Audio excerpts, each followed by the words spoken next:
10장 12절에서 14절까지 말씀입니다. 우리 한 목소리로 함께 3절의 말씀 읽도록 하겠습니다. 함께 읽겠습니다. 시작.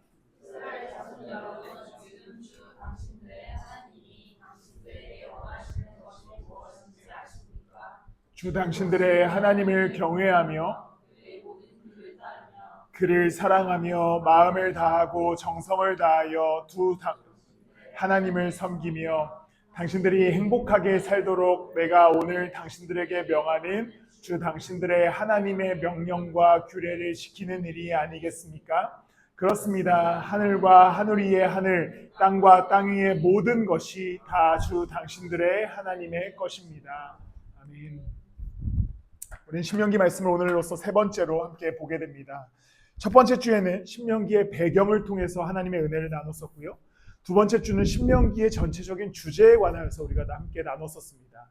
이번 주는 신명기가 갖고 있는 방향성에 관하여서 나누면서 다음 주까지는 4주는 약간의 서론과 같은 신명기의 이야기를 좀 나누어 보고자 합니다.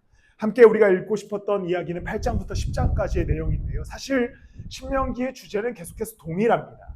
광야에서 하나님께서 우리를 지켜주셨다. 그리고 너희가 이 하나님을 잊지 않고 가나안 땅에 들어가서도 잘 하나님을 섬기며 살아가라 라는 거죠. 이게 무한으로 반복됩니다. 그러니까 신명기 말씀은 모세가 죽기 직전에 이스라엘 백성들을 다 모압 평야에 모아놓고 한 이야기다 보니까 같은 말을 반복해요. 아마도 그때나 지금이나 어른 남자들은 했던 말을 또 하고 또 하는 어떤 그런 습성들이 있지 않았나 싶은데 계속해서 같은 말을 반복합니다. 우리가 하나님께서 지켜주셨다.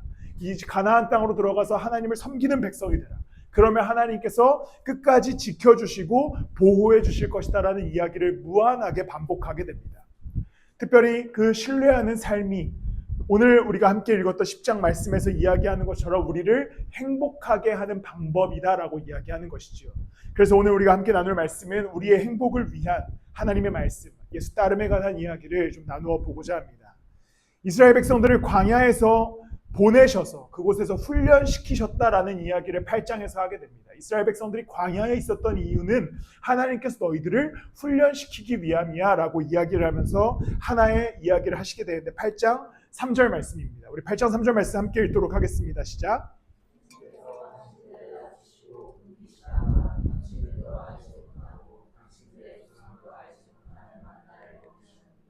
이것은 사람이 먹는 것으로만 사는 것이 아니라 주님의 입에서 나오는 말씀으로 산다는 것을 당신들에게 알려주시려는 것이었습니다.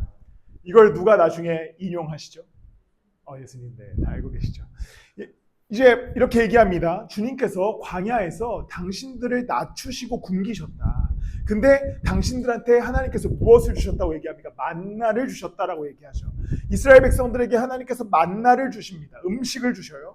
그러면서 하나님께서 뭐라고 말씀하시냐면 이것은 사람이 먹는 것으로만 사는 것이 아니라 주님의 입에서 나오는 모든 말씀으로 산다는 것을 당신에게 알려주시려는 것이었습니다 라고 기록합니다. 그러니까 즉 이스라엘 백성들은 음식을 먹습니다. 만나라고 하는 광야에서 분명히 먹어야 되는 음식을 먹지요. 그러면서 이제 이스라엘 백성들에게 하나님이 가르쳐주고 싶으셨던 것은 이 만나를 먹는 이스라엘 백성들이 만나를 먹으면서 우리가 사는 것은 하나님의 말씀으로 살게 되는구나 라는 것을 깨닫게 하기 위해서 만나를 허락하셨다라고 얘기합니다. 이스라엘 백성들은 고난의 땅, 광야를 지나가면서 그들에게 하나님께서 허락하신 만나라고 하는 음식물이 있었는데 그 음식을 통해서 하나님이 명확히 보여주고 싶으셨던 것은 다 나로 인해 살 수 있어. 너희가 살 수 있는 방법은 나를 신뢰하고 내가 공급하는 것으로만 살아갈 수 있다라고 이야기합니다. 만나는 이스라엘 백성들에게 선택의 문제가 아니었습니다. 광야에는 음식이 없었어요. 그렇기 때문에 이스라엘 백성들이 광야 생활을 시작함과 동시에 하나님께 제일 처음에 불평하는 것이 먹을 게 없다는 겁니다. 우리 먹을 게 없으니까 이집트로 돌아가겠다. 그때 먹었던 그 음식들이 너무 그립다라는 이야기를 하게 되죠. 그리고서 하나님께서 이스라엘 백성들에게 허락하시는 것이 바로 만나라는 겁니다. 어떤 음식인지 지금까지 남아있지 않기 때문에 알 수 없지만 아무튼 과자 맛이 났다. 성경에 기록되는 것을 보면 처음에 이스라엘 백성들이 먹을 때는 꿀맛 같았다라고 이야기하고요.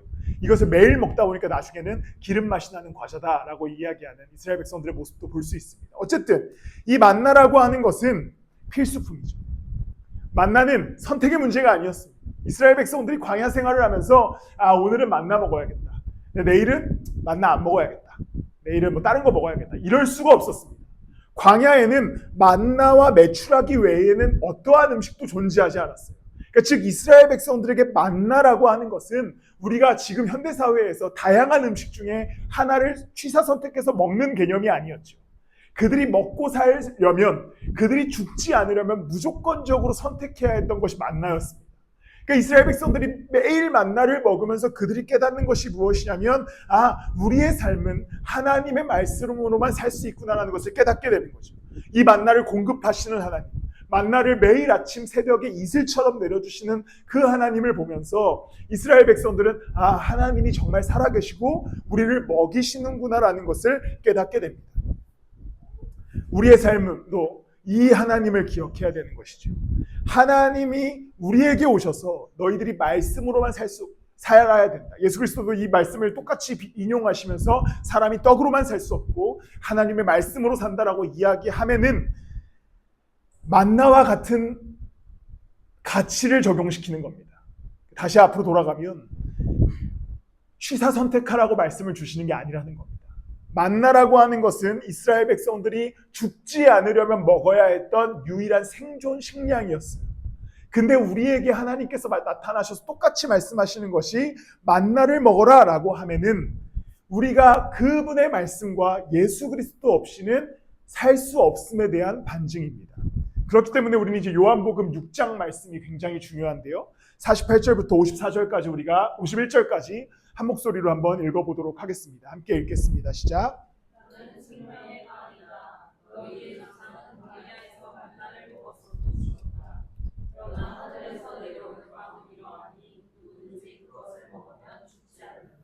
나는 하늘에서 내려온 살아있는 빵이다. 이 빵을 먹는 사람은 누구나 영원히 살 것이다. 내가 줄 빵은 나의 살이다. 그것은 세상에 생명을 준다. 예수님께서 과거의 만나에 관한 이야기를 꺼내시죠. 요한복음에서요. 너희네 조상들 만나 먹었지 않냐. 근데 그 만나 먹고 다 죽었어.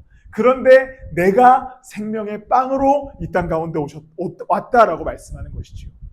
이것은 필수적인 만나를 먹고 이스라엘 백성들이 생존했던 것처럼 그리스도인들에게는 예수 그리스도가 없이는 생존이 불가능하다라는 것을 예수 그리스도께서 만나를 통해 이야기하시는 겁니다.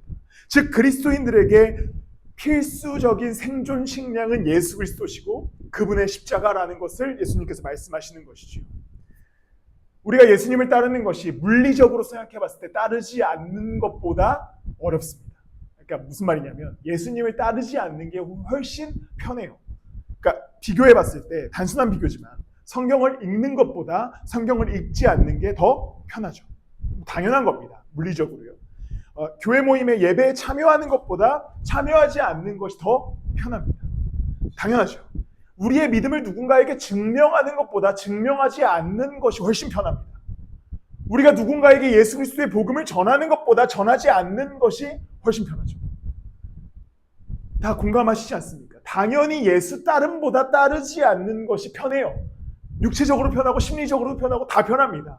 굳이 그냥 누군가에게 그리스도를 소개하지 않아도 소개하지 않고 그냥 나만 갖고 있어도 편합니다. 우리는 예배 드리는 것도 마찬가지죠. 기도의 자리에 나가는 것보다 안 나가는 게 편하죠. 항상 물리적으로는 예수님을 따르는 게 훨씬 불편합니다. 훨씬 어려워요. 근데 왜 우리는 이 불편한 길을 걸어갑니까? 유일하게 살 방법이라고 얘기하기 때문입니다. 필수적인 것은 불편하다고 해서 포기하지 않습니다. 우리가 물을 마시는 행위가 아무리 힘든 사람이 많이는 없겠지만 물 먹는 행위가 시간을 쓰고 물 먹는 행위가 어떤 노력을 가해야 돼도 하는 이유는 물을 마셔야 살기 때문이죠. 그와 같이 예수를 따른다는 것은 내가 귀찮고 힘들어도 해야 하는 이유는 거기에 생명이 담보되기 때문이죠. 그러니까 우리가 예수님을 따를 때에 내가 좀 더 편하기 위해서, 내가 좀 더 물리적으로 안정적으로 유지하기 위해서 예수를 따를 수 없습니다. 불가능하죠. 시간을 써야 되고요. 감정을 써야 되고요. 어쩌면 우리가 어떠한 노력을 해야 되고요. 우리가 무언가를 계속해서 활동해야 되고 내어줘야만 우린 예수를 따를 수 있습니다. 근데 왜 따라갑니까? 그것이 생존 전략이기 때문이죠. 유일한 살 길이요 유일한 생명을 주는 하나님의 빵이기 때문에 우리는 어렵지만 시간을 내고 어렵지만 마음을 쓰고 어렵지만 담대하게 예수를 쫓아가는 겁니다. 저도 이 말씀을 묵상하면서 이런 생각을 해봤습니다. 사실 어디 가서 직업 얘기할 때가 제일 불편해요. 왜냐하면 이제 나에게 직업을 물어보는 사람이 교회를 다니는지 안 다니는지 확인할 수가 없잖아요. 그럼 이제 물어보면 특히나 제가 제일 싫어하는 장소가 미용실이잖아요. 이제 미발하시는 분들이 갑자기 얘기합니다. 근데 뭐 오늘은 회사 안 가시나 봐요? 이렇게 물어봐요. 그러면 그냥 저는 네, 무조건 네로 대답합니다. 그러니까 아니요가 나오는 순간 설명을 붙여야 돼요. 그러니까 회사 안 가시나 봐요? 아니요, 뭔가 해서 무조건 냅니다. 오늘 재택이신가 봐요. 네. 그래서 제가 실수를 많이 해요. 그러니까 무슨 실수를 하냐면 그때 오전 10시였는데 이용사가 물어봐요. 점심은 드셨어요? 오전 10시에 점심을 먹었을 리가 없잖아요. 근데 저는 미용실에 가면 무조건 제 기본 질문의 답은 네기 때문에 네라고 하니까 미용사가 되게 당황하고 어쨌든 생각해보면 내가 예수를 믿는다라고 고백하는 것보다 고백하지 않는 게 훨씬 편리해요. 저도 그렇습니다. 저 역시도 그래요. 어디 가서 저 목사입니다라고 얘기하는 것보다 그냥 직장 다닙니다라고 얘기하는 게 편리하죠. 왜냐면 또 설명해야 되고 또 뭐 어떻게 제가 딴소리 하는데 옛날에 독일에서 이제 사역을 할 때 그 헬스장에 갔는데 어떤 젊은 친구가 저한테 말을 걸었어요. 그래서 너 직업이 뭐냐 해서 나 목사다라고 얘기했더니 얘가 계속해서 저 독일어도 잘 못하는데 어떻게 먹고 사는지 월급은 얼마인지 이런 걸 계속 물어보니까 너무 짜증이 나는 거예요. 독일어도 못하는데 그러니까 어쨌든 막 이런 질문에 답해야 되는 것처럼 우리의 믿음을 증명하는 것이 사실 어렵습니다. 우리의 신앙을 증명하는 게 너무나 어려워요. 그리고 심지어 우리가 혼자 삶 속에서 예수를 쫓는 것도 너무 어렵습니다. 성경 한 장 펴는 것이 너무 어렵거든요. 저도 그걸 충분히 공감하거든요. 저는 최근에 룻기를 이제 시작해야 되는데 룻기가 4장밖에 없는데 룻기 읽는 게 너무 어렵더라고요. 그 펼치는 게 어렵습니다. 그런데 왜 우리는 이 길을 가는가? 왜 우리는 이 길을 갑니까? 거기에 생명이 있기 때문입니다. 오늘 집 교회에 오는 길에 찬양을 보통 들으면서 오는데 찬송가였는데 그 찬송가 뭐였죠? 좁은 길을 걸으며 밤낮 기뻐하는 것. 그 찬송가가 누가 부르더라고요. 그래서 젠장 좁은 길을 걸으면서 맨날 밤낮 기뻐하래. 이제 이런 혼자 제가 이렇게 얘기를 했습니다.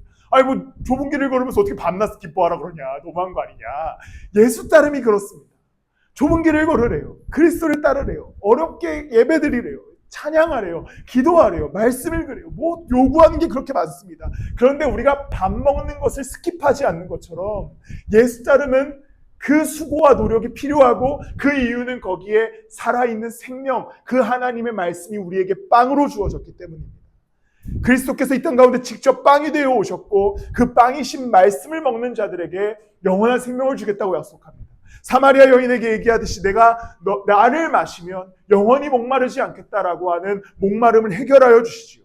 예수 그리스도는 우리에게 영원한 생명으로 완전한 능력으로 그리고 우리에게 유일한 살 길로 우리 가운데 오셨습니다. 그렇다면 우리는 이제 우리를 살릴 준비를 끝내신 예수 그리스도를 조금은 수고하고 순종하더라도 따라가야 하는 것이지요.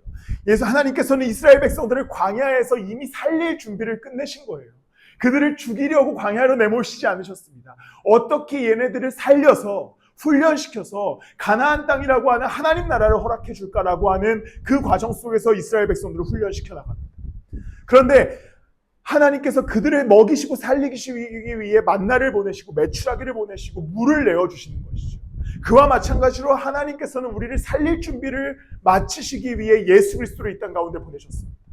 그리스도께서 이 땅 가운데 오신 이유는 우리를 살리시기 위함이죠. 그리고선 그 그리스도를 믿는 자들은 구원을 얻게 되고 영원한 생명을 얻는다라고 이야기하면은 이제 우리를 죽이시지 않겠다라고 하는 약속입니다. 그렇기에 우리가 오늘의 삶 속에서 조금은 수고스럽지만 다른 사람들과 다르지만 좁은 길을 선택하고 그리스도를 쫓아가야 하면은 그 그리스도의 나라, 그분의 영광을 우리가 누리기 위해서입니다. 그를 먹음으로 승리하는 한 주가 되시길 소망합니다. 내가 마음이 어려워서 예수 따름을 포기하는 것은 내가 굶는 거와 마찬가지라는 사실을 기억하십시오. 어렵고 힘들지만 예수를 쫓는 일은 우리가 음식을 섭취하여서 하나님 나라에 이르는 길인 것이지요. 우리는 음식이 굉장히 중요한 요소가 되었습니다. 건강을 생각할 때도 항상 음식을 생각하지요. 몸을 만드시는 분들도 음식으로 중요하게 여기지 않습니까? 또 스트레스 받을 때도 보통의 사람들은 음식으로 하게 하고요. 몸이 아플 때도 이 병에는 이러한 음식이 좋다. 이런 것들 있잖아요. 저는 이제 보통 그런 것들에 대해서 크게 이렇게 신뢰하지 않아요. 최근에도 아내가 독소를 빼야 된다 막 이래가지고 이렇게 하더라고요. 그래서 제가 챗GPT한테 물어봤습니다. 챗GPT야, 독소 빼는 게 과학적이니? 근데 제가 이런 질문을 해서 그런지 몰라도 챗GPT는 과학적이지 않다고 저한테 답을 주더라고요. 그러니까 주인의 마음에 맞춰서 답을 주는지 모르겠는데 어쨌든 음식으로 뭘 빼려고 그러고 몸을 만들려고 그러고 어떤 음식을 먹느냐, 무엇을 먹는지가 굉장히 중요합니다. 왜 그럴까요? 음식은 필수적인 것이기 때문이죠. 모든 사람은 다 음식을 먹습니다. 혜진이는 이만큼 먹지만 어쨌든 먹긴 먹잖아요. 그래서 저도 많이 먹죠. 그러니까 음식을 누군가는 조금 먹든 적든 먹든 많이 먹든 먹습니다. 그러니까 건강하게 살려고 해도 음식을 먹죠. 또 저속노화, 천천히 늙으려고 해도 음식을 먹습니다. 아무리 운동을 많이 해도 음식을 먹지 않고는 살 수 없잖아요. 그렇기 때문에 음식이라는 것은 굉장히 중요합니다. 음식 없이 나는 살 수 있어라고 얘기하는 사람은 없습니다. 그런데 오늘 하나님께서 이스라엘 백성들에게 그들의 음식이었던 만나에 관해서 이야기하면서 이 만나를 먹는 자들은 하나님의 입에서 나오는 말씀으로밖에 살 수 없음을 깨닫게 된다라고 이야기하죠. 이 필수성에 관해서 이야기하시면서 우리에게도 예수 그리스도를 만나러 허락하시면서 우리에게도 그리스도 없이는 살 수 없다라는 것을 증명하는 것입니다. 여러분, 어떠한 순간에도 예수 그리스도 없이는 우리는 더 나은 행복의 조건을 갖출 수 없습니다. 아무리 우리가 애쓰고 노력해도 행복할 수 없는 것이죠. 저는 러닝을 하는데 다들 제가 러닝을 한다 그러면 다 놀래요. 러닝을 해요? 어떻게 무릎이 괜찮아요? 보통 이제 이렇게 하죠. 아침 저녁으로 보통 10km를 뜁니다. 근데 어느 날 이게 알고리즘이 저를 연맥이려고 그러는 건지 이런 표현을 써서 죄송합니다. 저를 먹이려고 그러는 건지 모르는데 딱 하는데 돼지가 이렇게 점프를 하는 릴스를 딱 보여주면서 그 문구가 뭐냐면 식단 안 하는 러너의 모습 이렇게 해서 딱 내가 검색도 안 했고 그냥 쇼츠를 켰는데 돼지가 점프를 하고 있으면서 심지어 글조차도 식단 안 하는 러너의 모습. 뭐지? 알고리즘이 나를 저격하는 건가? 막 이제 이런 생각을 하는 거죠. 갑자기 이 얘기를 왜 했죠? 아무튼 우리는 어쨌든 행복해지기 위해서 음식을 먹고 제대로 된 음식을 먹어야 좀 더 건강한 삶과 건강함을 유지할 수 있습니다. 10장 12절과 13절 말씀 우리 함께 읽었던 말씀을 함께 읽도록 하겠습니다. 함께 읽겠습니다. 시작.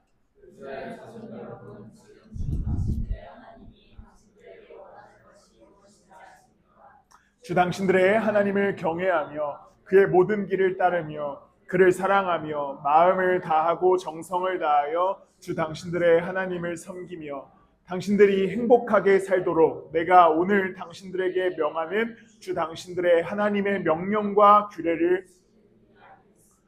이 본문은 신명기의 주제와 같은데 하나님이 계속해서 자신에게 무언가를 달라고 요구하는 것처럼 느껴집니다. 하나님을 경외해라. 그의 모든 길을 따라라. 나를 사랑해라. 그리고 나의 명령과 규례를 지켜라. 근데 이 모든 이유와 목적은 어디를 향하냐면 당신들이 행복하게 살도록이라는 것에 완전한 초점을 맞춥니다. 이게 신명기의 방향성이에요. 신명기를 잘못 읽으면 어떻게 이해가 되냐면 계속해서 뭘 하래요. 나중에 이제 뒤에 우리가 13절부터 넘어가면 이제 지켜야 할 것들에 대해서 얘기하면 이거 먹으면 안 되고 이건 먹어야 되고 이런 절기는 지켜야 되고 이런 제사를 드려야 돼. 그러니까 뭔가 계속해서 이스라엘 백성들을 억압하고 속박하는 것처럼 느껴집니다. 그런데 사실 이 신명기에서 하나님이 이스라엘 백성들에게 그렇게 계속해서 말씀하시는 이유는 단 하나의 방향성이 있었습니다. 당신들이 행복하게 살고. 이것은 행복하게 살기 위한 하나님의 방법이었습니다. 그런데 신약시대를 살아가는 우리는 예수 그리스도로 인하여서 구원을 얻게 되었습니다. 우리는 이제 무엇을 먹고 먹지 말고 절기를 지키는 것을 하지 않아도 구원의 은혜를 십자가로 인해서 얻게 되었습니다. 그럼 우리의 삶도 마찬가지로 이 그리스도를 따르는 삶의 최종적인 목표는 행복하게 사는 삶에 있는 것이죠.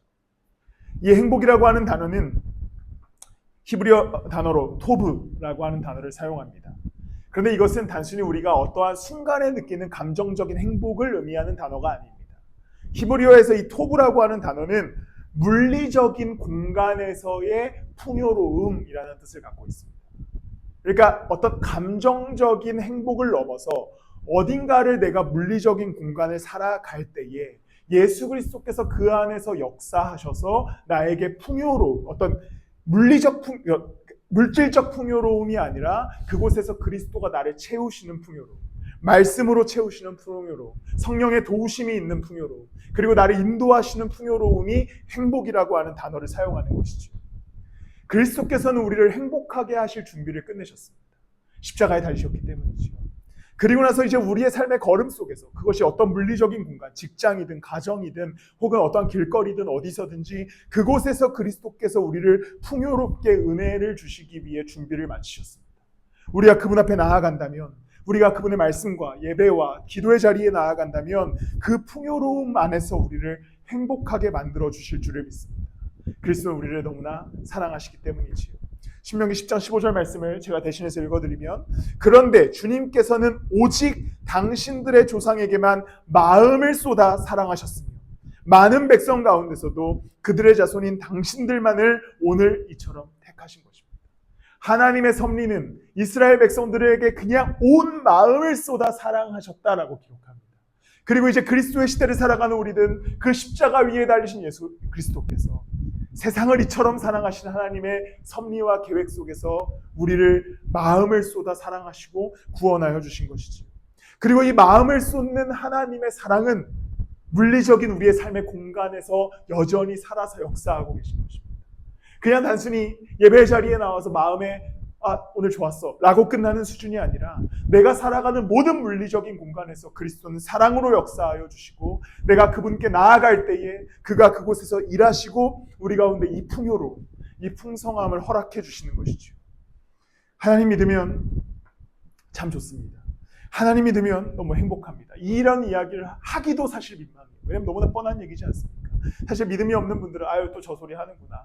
또 뭐 사실 우리가 다 교회를 다니니까 하나님 믿으면 너무 좋습니다. 하나님 믿으면 행복합니다라고 하는 이 문장과 우리도 싫어하는 하나의 문장이 있습니다. 예수 천당 부시지요. 이것과 우리가 보기에는 이건 되게 좀 좋아 보이고 이건 되게 안 좋아 보이는데 사실 안 믿는 이들이 듣기에 다 똑같습니다. 쟤네들이나 예수 천당 부시죠. 그걸 이렇게 가끔 서울역에 가면 이렇게 그 배너 메고 다니시는 우리 어르신들이 계시잖아요. 그거나 하나님 믿으면 행복합니다라고 하는 이야기가 사실은 약 파는 이야기처럼 들릴 때가 있어요. 그냥 맨날 그리스도인들이 하는 얘기지, 예수쟁이들이 하는 얘기지라고 들릴 수 있습니다. 또 그 소리구나. 그런데 우리가 한번 이 이야기를 성경의 역사로서 한번 생각해 봅시다. 이스라엘 백성들이 이 역사를 최근에 경험한 게 아니죠. 무려 몇천 년 전 이집트에서 노예살이를 하던 이스라엘 백성들이 하나님의 건지심을 받고 가나안 땅을 향해 갈 때 하나님이 이스라엘 향해서 어떻게 말씀하시냐면 내가 마음을 쏟아 너희를 사랑했다라고 얘기합니다. 그리고 나서 수천 년이 지난 후에 이 땅을 살아가는 우리에게 그 하나님은 여전히 동일한 역사로 일하시면서 하나님이 너희를 이처럼 사랑하사 독생자 예수 그리스도를 주셨다라고 얘기합니다. 하나님의 사랑에 관한 이야기를 성경을 통해 쭉 돌아보면 변함이 없죠. 변함이 없습니다. 그냥 저 창세부터 지금까지 계속해서 우리에게 사랑을 쏟아 부을 준비를 마치시고 그분의 그 시대에 따른 방식과 방향성대로 사랑을 허락해 주시다가 결국에 우리를 완전히 구원하여 주시기 위해서 그 사랑의 완성이었던 예수 그리스도를 우리 가운데 허락하여 주셨고 이제 그리스도를 믿는 자들은 그 사랑 안에서 행복을 누리며 살아갈 수 있게 해주시는 것이죠. 구약의 이스라엘 백성들의 맥락과 오늘을 살아가는 우리의 맥락이 동일합니다. 하나님은 여전히 그때 그 장신들의 백성들을 마음을 쏟아 사랑하셨던 것처럼 오늘을 살아가는 우리들을 마음을 쏟아 사랑하여 주시는 것이죠. 우리가 삶이 지쳐 힘들 때에도 그리스도께서는 마음을 쏟아 우리를 사랑하셔서 행복을 주시길 원하는데 그것은 그냥 감정적인 평안함이 아니라 그 지쳐서 쓰러져 있는 물리적 공간에서 우리를 일으키시려고 그 사랑을 쏟아 부으시는 겁니다. 우리가 정말 너무나 삶이 어려워서 넘어져 있는 그 물리적인 공간에서 우리를 독수리 날개쳐 올라가는 힘을 주시기 위해 우리의 오른팔을 붙드시는 분입니다. 저 멀리 계셔서 나를 경외해, 나에게 뭔가 바쳐, 나에게 헌신해 라고 기다리시는 분이 아니라 당신들을 행복하게 하기 위해서 예수 그리스도를 이 땅 가운데 보내셨고, 그 행복을 허락하기 위해서 이 땅에서 우리의 삶의 성령으로 동행하여 주시는 분, 그래서 그 물리적인 공간에서 그 풍요로움과 풍성함을 허락하신 그 예수 그리스도의 사랑, 이제 한 주간의 인생 그분의 사랑을 여러분들의 삶의 물리적 공간에서 누리시기를 축복합니다. 그는 거기에서 사랑을 줄 준비를 마치셨습니다. 마음을 쏟아서 이스라엘 백성들을 광야에서 바라보셨던 하나님과 동일하게 예수 그리스도께서는 우리의 삶의 현장에서 마음을 쏟아 우리를 바라보고 계심을 기억하십시오. 이스라엘 백성들은 광야에서 홀로 있지 않았습니다. 광야에서 홀로 자기네들끼리 뚝딱뚝딱 하면서 어렵게 살아가고 있지 않았어요. 하나님이 그곳에 함께 계셨습니다. 마음을 쏟아 함께 계셨어요. 그와 동일하게 우리의 삶의 걸음들이 지치고 힘든 인생길을 걸어가고, 때로는 광야와 같은 시간을 지나가고, 정말 내 마음이 무너지는 시간을 지나간다 할지라도 예수 그리스도의 사랑은 마음을 쏟아 우리와 함께하기를 원하시고, 그 삶의 현장과 물리적인 공간에서 풍요로움을 허락하실 준비를 마치셨습니다. 말씀을 마무리하겠습니다. 여러분, 우리가 이 땅에서의 삶의 여정들, 시간들을 걸어가는 이유는 어찌저찌 이 땅에 태어나서 어찌저찌 한번 잘 먹고 잘 살아보자 라고 하기 위함이 아닙니다. 조금 더 행복해보자 라고 여러분들 열심히 노력하겠지만, 우리는 더 나은 삶의 행복을 누리기 위해 그리스도 앞에 나아가 보시기를 축복합니다. 신명기 11장 12절을 보면요, 하나님이 이렇게 말씀하십니다. 주 당신들의 하나님이 몸소 돌보시는 땅이고, 주 당신들의 하나님의 눈길이 해마다 정초부터 섣달 금음날까지 늘 보살펴 주시는 땅입니다.